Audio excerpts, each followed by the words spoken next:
Welcome back to my channel Mathematica.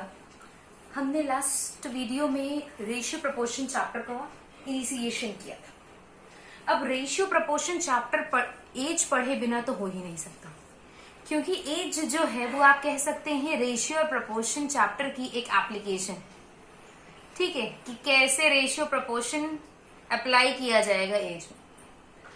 तो आज हम फर्दर रेशियो प्रपोर्शन में बढ़ने से पहले एज के ही कुछ कॉन्सेप्ट देखेंगे, क्योंकि एज कॉन्सेप्ट में जो भी तरीका लगता है वो बहुत इंपॉर्टेंट है रेशियो में। अब ये क्या है, जैसे मान लेते हैं ए और बी की प्रेजेंट एज का रेशियो 2:3 है। ठीक, फिर कहा 16 साल बाद 16 years हेंस। तो अगर बाद की बात की जाए तो आपको आफ्टर, हेंस या फ्रॉम नाउ का यूज किया जाता है। इन तीन वर्ड्स का यूज किया जाता है अभी से बाद की एज के लिए। और अगर प्रीवियस की बात की जाए तो एगो या बिफोर का यूज किया जाता है। वैसे बेसिकली एगो का ही यूज किया जाता है। अब 16 ईयर हेंस मतलब 16 साल बाद इनकी एज का रेशियो सपोज 4:5 हो जाता है, और आपको बताना है कि ए और बी की एज क्या है। तो अब जब रेशियो में हमने कहा था कि रेशियो का ही कॉन्सेप्ट चलेगा कि रेशियो में क्या चेंजेस आए हैं और वैल्यू में चेंजेस क्या आए हैं। तो प्रेजेंट में 2 रेशियो के थे, 16 साल बाद 4 रेशियो के हो गए। प्रेजेंट में भी 3 रेशियो का था, 16 साल बाद 5 रेशियो का हो गया। तो मतलब हम दोनों तरफ देख रहे हैं ये कितनी वैल्यू बढ़ रहे हैं, 2 से 4 2 अनुपात, 3 से 5 2 अनुपात। तो हम कह सकते हैं 2 रेशियो में इंक्रीमेंट आया है 16 सालों में। 2 रेशियो तब बढ़े हैं कब, जब 16 साल हो गए। तो 1 रेशियो कब बढ़ेंगे, जब 8 साल हो जाएगा। तो अगर ए और बी की वैल्यू निकालनी है तो प्रेजेंट में ए और बी की रेशियो क्या, 2 और 3 ही तो था। तो ए होगा 16 साल का और बी होगा 24 साल का। कोई दिक्कत। और अगर अभी से बाद की पूछी जाती तो इसी में जोड़ देते, पहले की पूछी जाती तो घटा देते। होप सो क्लियर होगा। अब इसी को जरा अप्लाई करते हैं अपने क्वेश्चंस पे। इन्हीं के क्वेश्चंस देख लेते हैं। जैसे पहले क्वेश्चन की बात करें, पहला क्वेश्चन बिल्कुल इसी क्वेश्चन जैसे है। आपसे कहा गया है present age of X and Y are in the ratio, कौन सी प्रेजेंट की बात की गई है, in the ratio 5:6। 7 year hence मतलब 7 साल बाद दिस रेशियो विल बिकम 6:7। तो रेशियो में x कितना बढ़ा 1, y कितना बढ़ा 1। तो हम क्या ये कह सकते हैं 1 रेशियो बढ़ा कितने सालों में, 7 सालों में। अब पूछा गया है x और y दोनों की वैल्यू पूछी है, तो x की वैल्यू 5 रेशियो मतलब 35 ईयर्स आ जाएगा, y की वैल्यू 6 रेशियो मतलब 42 ईयर्स का y। ये आ जाएगी x की एज और ये आ जाएगी y की एज। सिंपल। कितना रेशियो बढ़ा है कितने सालों में, बस यही आपको कॉन्सेप्ट लगाना है। अगले क्वेश्चन की बात करें अगर, तो अगला क्वेश्चन जैसे आप पढ़ पा रहे होंगे, 2 पर्सन राम और श्याम की बात की गई है।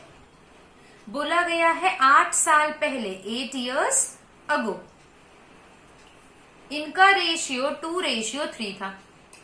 कितना था रेशियो, 2:3 था।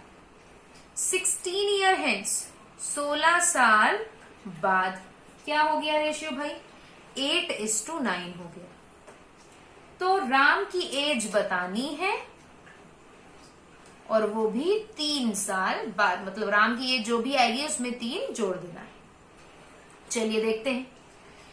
2 से 8 मतलब 6 रेशियो बढ़ा, 3 से 9 मतलब यहां भी 6 रेशियो बढ़ा। तो हम कह सकते हैं 6 रेशियो बढ़ा है कितने सालों में। अच्छा, अभी से 8 साल पहले और अभी से 16 साल बाद, तो हमें तो यहां और यहां की वैल्यू दी हुई है ना, तो इनका गैप तो 8 + 16 टोटल कितना 24 आ जाएगा ना। हमेशा ध्यान रखिएगा, अगर कभी भी एगो और हेंस दोनों पहले और बाद दोनों में दिया हुआ है तो वो वैल्यू क्या हो जाती है, जुड़ जाती है। जैसे अभी से 2 साल पहले तो 2020 से 2 साल पहले क्या 2018, और अभी से 3 साल बाद मतलब 2023, तो इनका अंतर क्या आएगा 18 से 23 का 5 साल का ही तो आएगा, तो ये जुड़ ही तो जाएंगे। चलिए, तो 6 रेशियो की वैल्यू क्या आ गई 24, तो 1 रेशियो की वैल्यू क्या आ जाएगी 4 आ जाएगी। अब राम की एज निकालनी है, तो राम की प्रेजेंट एज सीधे तो नहीं निकल सकती है, 8 साल पहले की निकाल रहे हैं तो 8 जोड़ना पड़ेगा, और 16 साल बाद की निकालना है तो 16 घटाना पड़ेगा। तो हम क्या करें 2 रेशियो की वैल्यू निकाल लेते हैं 8 ईयर्स, तो 8 ईयर होगी 8 साल पहले, तो प्रेजेंट में कितनी हो जाएगी +8, तो 16 साल इसकी प्रेजेंट एज आ गई राम की। अब 16 साल अगर प्रेजेंट एज आ गई तो 3 साल बाद वो कितने साल का हो जाएगा 19 ईयर्स का, यही आंसर हो जाएगा। 6 रेशियो बढ़ा 24 सालों में, 1 रेशियो 4 साल में, 2 रेशियो 8 साल में, पर ये वैल्यू कब की आई 8 ईयर्स अगो की, और हमको प्रेजेंट निकालनी है। तो भाई अगर आप 8 साल पहले 8 साल के थे तो अभी कितने के हो गए 16 के ही तो हो जाओगे, और बतानी है 3 साल की बात, तो 3 साल बाद कितने हो जाओगे 19 साल के। अगले क्वेश्चन पे मूव करते हैं। अगला क्वेश्चन भी बिल्कुल ऐसा ही है, बस थोड़ा सा चेंज है। प्रेजेंट में राम और श्याम की एज का रेशियो 5:4 है। 3 साल बाद ये रेशियो 11:9 हो गया, तो 5 से 11 मतलब 6 रेशियो बढ़ा, 4 से 9 मतलब 5 रेशियो बढ़ा, तो भाई वैल्यू डिफरेंस नहीं क्या। अब यहां तो गलती यही हो गई, ऐसा कैसे पॉसिबल है कि 3 साल में कोई 6 साल मतलब 6 रेशियो बढ़ रहा है, कोई 5 रेशियो बढ़ रहा है, ये तो पॉसिबल ही नहीं है, क्योंकि 2 पर्सन की एज इक्वल टाइम में इक्वल ही बढ़ती है। भाई अगर आप 2 साल बाद 2 साल बढ़ रहे हो तो आपका भाई भी तो 2 साल ही बढ़ेगा, कि वो 1 ही साल बढ़ता है 2 साल, जितने साल बाद की बात कर रहे हैं मतलब उतने ही ईयर्स तो एज बढ़ेगी। तो अगर कभी भी रेशियो का डिफरेंस बराबर ना हो तो सबसे पहले आपको रेशियो के डिफरेंस को बराबर करना है। यहां था 6 का अंतर, यहां था 5 का अंतर, डिफरेंस बराबर करने के लिए हम करते क्या है, नीचे वाले रेशियो के डिफरेंस से ऊपर मल्टीप्लाई कर देते हैं और ऊपर वाले रेशियो के डिफरेंस से नीचे। 11 - 9 2 का अंतर, 5 - 4 1 का अंतर, नीचे मल्टीप्लाई कर दिया। तो अगर हम अपने नए रेशियो की बात करें तो राम और श्याम की एज का रेशियो आ क्या जाएगा 10:8, और 3 साल बाद क्या आ जाएगा 11:9, ये आ जाएगा प्रेजेंट का, और ये आ जाएगा 3 साल बाद का। कोई दिक्कत। अब जैसे ही नए रेशियो निकाल लिए, ये पुराने वाले रेशियो का काम खत्म हो गया, इनसे कोई मतलब नहीं है। कितने रेशियो राम और श्याम बढ़ रहे हैं, दोनों 1-1 रेशियो बढ़ रहे हैं। कितने सालों में बढ़ रहे हैं 3 सालों में बढ़ रहे हैं। हमें बताना था श्याम की प्रेजेंट एज, तो श्याम 8 रेशियो का मतलब 8 3 24 ईयर्स का हो जाएगा श्याम। जब भी रेशियो का डिफरेंस बराबर नहीं होगा आपको डिफरेंस बराबर करना होगा। कैसे करेंगे, नीचे वाले रेशियो के डिफरेंस से ऊपर मल्टीप्लाई और ऊपर वाले रेशियो के डिफरेंस से नीचे मल्टीप्लाई, आपका डिफरेंस सेम आ जाएगा, और वो कितने सालों में बढ़ा है बाकी प्रोसेस आपका वही सेम रहेगा जैसे पीछे किया है। अब अगले क्वेश्चन की बात करते हैं। अगर अगले क्वेश्चन की बात करें तो 4 साल पहले ए और बी की एज का रेशियो आपको दिया हुआ है। 4 years अगो ए और बी की एज का रेशियो 2:3 दिया हुआ है। 12 साल बाद 12 ईयर हेंस रेशियो 8:10 हो जाता है। तो भाई ये 6 बढ़ा ये 7 बढ़ा, दोनों का अंतर बराबर नहीं है, अंतर बराबर करें, ऊपर 2 से इंटू और नीचे किससे इंटू, 3 - 2 1 का डिफरेंस, तो रेशियो क्या आ जाएगा 4:6, 4 साल पहले, और प्रेजेंट में आ जाएगा 8:10 ही। अब इन रेशियो का काम खत्म। तो ये कितना बढ़ रहा है 4 रेशियो बढ़ रहे हैं, 4 रेशियो कितने सालों में बढ़ रहे हैं? अब देखिए ये एगो ये हेंस, तो क्या करेंगे, जोड़ देंगे ना। 4 रेशियो बढ़ रहा है 16 साल में, तो 1 रेशियो कितने साल में बढ़ेगा? 4 साल में। आपको बतानी थी बी की प्रेजेंट एज, तो ये ए और ये बी, तो बी की एज पहले 4 साल पहले निकाल लें। तो 6 रेशियो की वैल्यू 24, मतलब 24 साल का होगा वो 4 इयर्स अगो। तो अभी कितने का होगा? +4 मतलब कितना? 28 साल का अभी हो जाएगा प्रेजेंट में। कौन? बी की बात कर रहे हैं। क्लियर हुआ? कितना रेशियो बढ़ा है कितने सालों में। और अगर कभी भी रेशियो इंक्रीमेंट बराबर नहीं है तो उसको बराबर करेंगे, नीचे के डिफरेंस से ऊपर मल्टीप्लाई और ऊपर के डिफरेंस से नीचे मल्टीप्लाई। जब डिफरेंस बराबर हो जाएगा तो वही सेम कॉन्सेप्ट लगा देंगे। होप सो क्लियर हो गया। अब यही क्वेश्चन आ जाते हैं अपने जरा रेशियो प्रपोर्शन पे वापस। अब रेशियो प्रपोर्शन में यही कॉन्सेप्ट आपका सेम लगेगा अगले क्वेश्चन में कि कितना रेशियो बढ़ा है कितनी वैल्यू बढ़ाने से।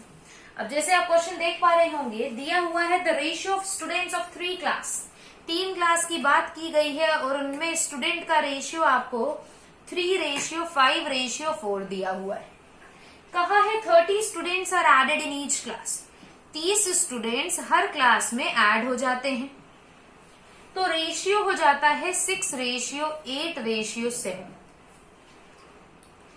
30 स्टूडेंट ऐड किए गए, ये कितना बढ़ रहा है? 3 रेशियो। 5 से 8 3 रेशियो, 4 से 7 3 रेशियो। तो हमको ये दिख रहा है 3 रेशियो की वैल्यू बढ़ रही है 30 स्टूडेंट बढ़ाने से। हाँ या ना? तो 1 रेशियो की वैल्यू कब बढ़ेगी? 10 स्टूडेंट को बढ़ाने से। आपसे पूछा गया है find the total students now. Now मतलब बढ़ने के बाद। बढ़ने के बाद ये कितना आ जाएगा? 21। तो 21 की वैल्यू क्या हो जाएगी? 210 स्टूडेंट्स बढ़ने के बाद उस कक्षा में होंगे। क्लियर होगा? कितने रेशियो बढ़ा है कितनी वैल्यू बढ़ाने से? 3 रेशियो बढ़ा है 30 की वैल्यू 30 स्टूडेंट बढ़ाने पे। अगले क्वेश्चन की बात करते हैं, यही सेम चीज है, बस कुछ रेशियो अलग है। आपसे कहा गया है कि पहले स्टूडेंट का जो रेशियो था वो 2:3:4 था। सेम वही 30 स्टूडेंट्स आपने बढ़ाए और रेशियो हो गया आपका 8, 11 और 14। तो ये कितने रेशियो बढ़ा? 6। ये कितना बढ़ा? 8। ये कितना बढ़ा? 10। तो रेशियो का डिफरेंस जब अलग अलग होता है तो क्या किया जाता है? रेशियो के डिफरेंस को बराबर। तो रेशियो के डिफरेंस को बराबर कैसे किया जाए? नीचे के डिफरेंस कितने कितने का डिफरेंस चल रहा है? 3 का, ऊपर मल्टीप्लाई। ऊपर डिफरेंस कितने कितने का चल रहा है? 1 का, उससे नीचे मल्टीप्लाई। तो जो हमारे नए रेशियो आएंगे वो क्या आ जाएंगे? 6, 9 और 12 और 30 स्टूडेंट वही बढ़ाने के बाद 8, 11 और 14। तो अब आपको कितनी वैल्यू बढ़ती हुई दिख रही है? 2 वैल्यू हर तरफ बढ़ती हुई दिख रही है। और ये 2 वैल्यू कब बढ़ी? जब 30 स्टूडेंट बढ़ाए। तो 1 वैल्यू कब बढ़ेगी? जब 15 स्टूडेंट बढ़ाए जाएंगे। तो टोटल अभी ये कितने दिए हुए हैं? ये आपका आ जाएगा 19, 19 4 23, 23 और ये 33। तो 33 की वैल्यू क्या हो जाएगी? 495 स्टूडेंट्स। होप सो क्लियर होगा। अब नेक्स्ट पार्ट में हम कंटिन्यू करेंगे और क्वेश्चंस अपने रेशियो के ही कॉन्सेप्ट। एक क्वेश्चन आपके लिए होमवर्क है। ये जो नेक्स्ट क्वेश्चन आप देख रहे हैं इसको घर से सॉल्व करके आइएगा और बताइएगा कमेंट सेक्शन में। आराम से बैठिएगा और इसको सॉल्व कीजिएगा और आंसर इसका कमेंट सेक्शन में दीजिएगा कि क्या होगा। क्वेश्चन क्या है पहले ये पढ़ लीजिए कि 2 पर्सन की एज का रेशियो 5:6 है। 1/3 राम की एज और हाफ श्याम की एज का रेशियो 5:3 है। तो प्रेजेंट एज बताइए राम और श्याम। ये क्वेश्चन आप बताइएगा कि इसका आंसर क्या है। थैंक यू सो मच जिसने चैनल को सब्सक्राइब नहीं किया है जरूर सब्सक्राइब कर लीजिएगा।